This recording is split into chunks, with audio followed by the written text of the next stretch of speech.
El hombre nuevo en Cuba.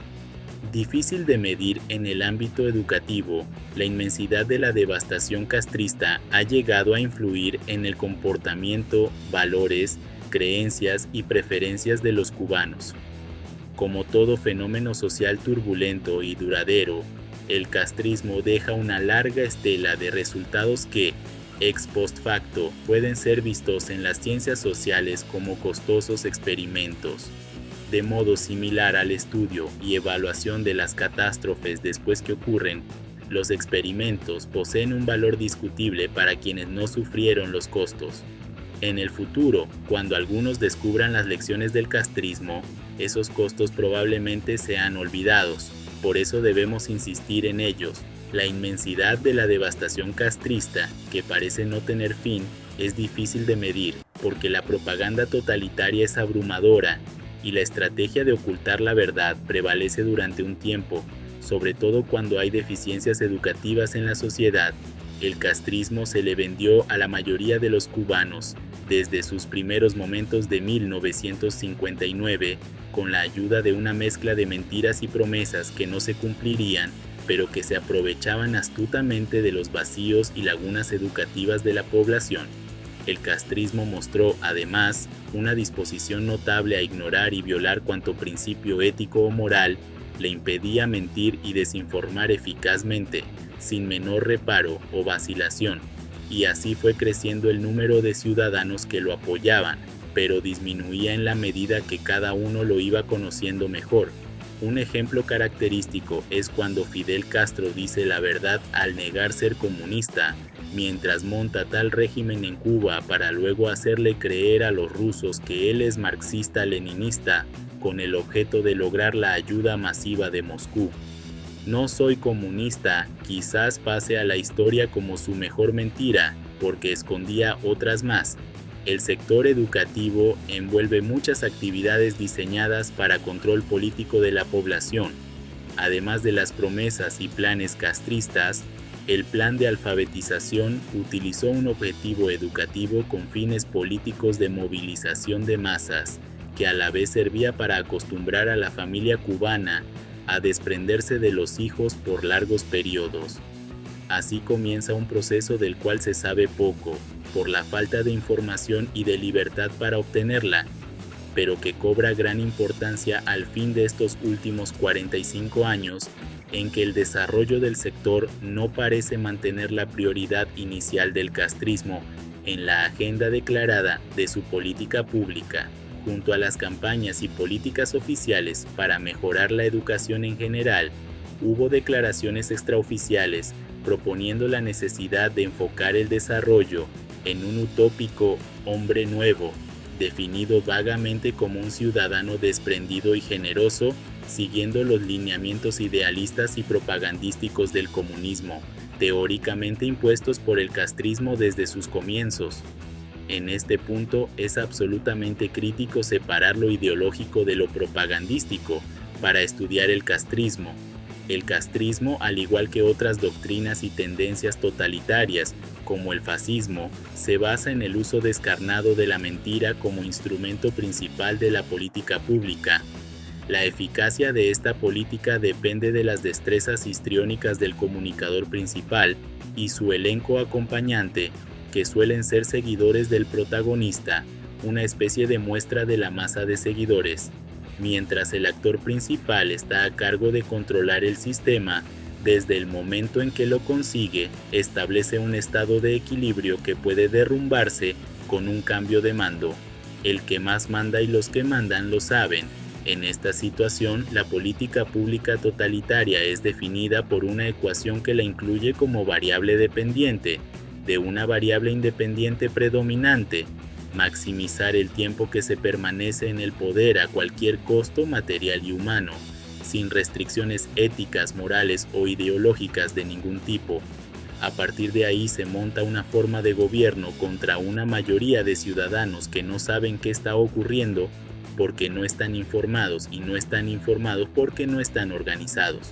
O sea, es una cuestión vital para el totalitarismo dominar los flujos de información para controlar a la población.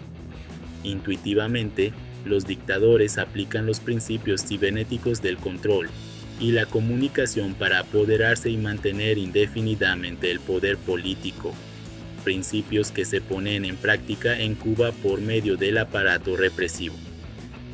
Esto, a su vez, exige que los recursos económicos del país, materiales, humanos y financieros, sean asignados a los sectores correspondientes. Entonces, ¿qué quedó del hombre nuevo? La lenta evolución del castrismo ha sido esencialmente un proceso de demolición económica e institucional que fue dejando atrás una utopía vagamente expuesta por el Che Guevara como un componente importante de la política educativa del proceso.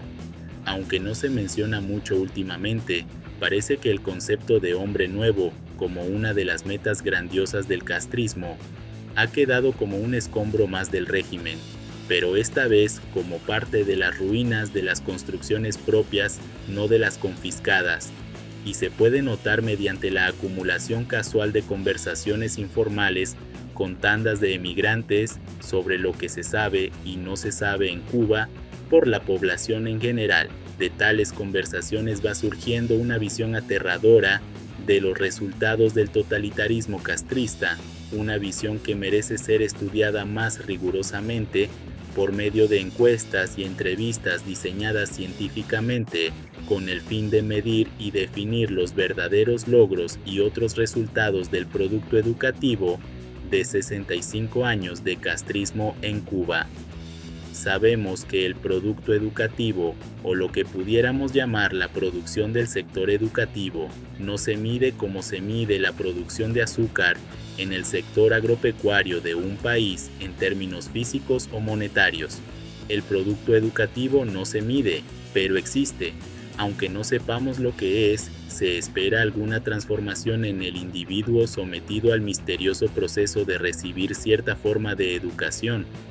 Una campaña de alfabetización, por ejemplo, puede ser evaluada por medio de indicadores que midan la comprensión de lectura de los beneficiarios antes y después. Pero cuando se quiere evaluar una tesitura educativa más amplia y compleja, se manifiestan problemas metodológicos e incluso epistemológicos. ¿Puede medirse realmente la educación? En conversaciones con cubanos emigrados recientes, especialmente los que nacieron después de los años de crisis 1990 en adelante, se observan cambios educativos alarmantes para los interesados en Cuba. Entre los más notables se encuentra la falta general de conocimientos sobre la historia nacional y de una buena parte del mundo. Desde 1959, por ejemplo, parece que hay una pérdida casi total de la memoria de lo que sucedió en Cuba desde el 20 de mayo de 1902 hasta el comienzo del castrismo. Las conversaciones informales a menudo descubren que una cantidad aterradora de cubanos nunca ha oído hablar del 20 de mayo y muchos otros asuntos elementales que se da por sentado deben ser parte del conocimiento de todos. Los monopolios educativos e informativos del castrismo, combinados con la falta de libertades, han conseguido formar un hombre nuevo muy distinto al de la fábula guevarista. Hay muchas razones para creer que las lagunas educativas e informativas que los que todavía mandan en Cuba han creado en estos últimos años son de gran tamaño, medidas en número de personas afectadas y en profundidad. Igualmente, las deficiencias educativas en el dominio cognitivo pueden estar acompañadas de pérdidas en el dominio afectivo que envuelve formas de comportamiento, valores, creencias y preferencias. La Cuba postcastrista es una verdadera caja de Pandora, pero estas consideraciones deben ser manejadas con gran cuidado porque su base factual es insegura y puede conducir a conclusiones muy erradas, aunque son advertencias severas que sugieren investigación. Es importante tener en cuenta que, a pesar de los fracasos continuos del castrismo, la mediocridad e incompetencia del actual equipo dirigente y el fenómeno de una emigración que no deja de fluir, en Cuba quedan ciudadanos de talento, incluso en el equipo dirigente, que son sensibles a estas preocupaciones y pueden asistir en su solución. Y bien amigos, así vamos terminando las noticias importantes del día de hoy.